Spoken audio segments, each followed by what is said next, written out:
میران شاہ کا اڈا بازار، 15 جون سے جاری لڑائی کے بھیانک نشانات۔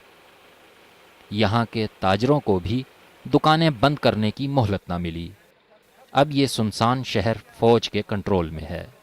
فوج کہتی ہے اس تباہی کی بڑی وجہ شدت پسندوں کی جانب سے نصب کیا گیا خود ساختہ دھماکہ خیز مواد تھا۔ انہوں نے وہاں پر آئی ڈیز لگائی تھی اور وہ پورے کے پورے سرکٹس میں لگی ہوئی تھی، پورے محلے میں لگی ہوئی تھی، تو ان کو وہاں سے نکالا نہیں جا سکتا تھا، ان کو وہیں پہ ڈسٹرائے کرنے کی ضرورت تھی، اور ان میں میرا خیال ہے کہ 129 کے قریب آئی ڈیز جو ہیں وہیں پر ڈسٹرائے ہوئی ہیں، جس کی وجہ سے آپ کو زیادہ یہ ڈسٹرکشن نظر آ رہا ہے۔ شمالی وزیرستان کی کارروائی کو شروع ہوئے 3 ہفتے ہوئے ہیں۔ ان میں پہلے 2 ہفتوں میں ان کوبرا ہیلی کاپٹرز اور جیٹ طیاروں کی مدد سے شدت پسندوں کے ٹھکانوں کو نشانہ بنایا گیا۔ اب پچھلے 9 دنوں سے یہاں پر زمینی کارروائی جاری ہے، جس میں یہ کوبرا ہیلی کاپٹرز فضا سے نگرانی کا کام کرتے ہیں۔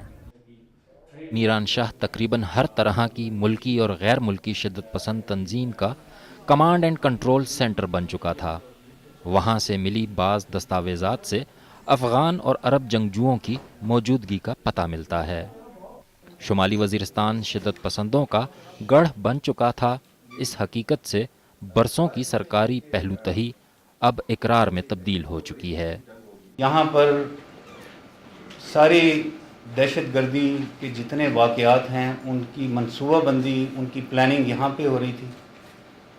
ریکروٹمنٹ یا یہاں ہو رہی تھی یا ریکروٹمنٹ ہو کے یہاں پہ لایا جاتا تھا لوگوں کو، اور یہیں پہ ٹریننگ دے کے ان کو اکوپ کر کے اور واپس بھیجا جاتا تھا دہشت گردی کے واقعات کے لیے۔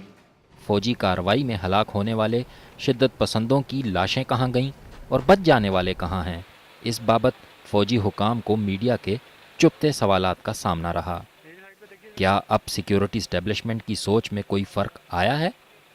اگر ان لوگوں نے آ کے پھر وہی ایک سلسلہ شروع ہونا ہے کہ یہاں پہ گڈ بھی ہوں، اگر گڈ ہوں گے تو بیڈ بھی آئیں گے پھر، تو میرے خیال میں یہ جو ان کی ہے وہ نظر آئے گا جب لوگ واپس آئیں گے، ریسیٹلڈ ہوں گے، تو یہ ان کی جو بات ہے پھر وہ اس وقت پتہ چلے گی۔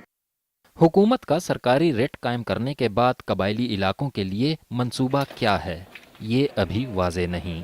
ہارون رشید، BBC نیوز، میران شاہ۔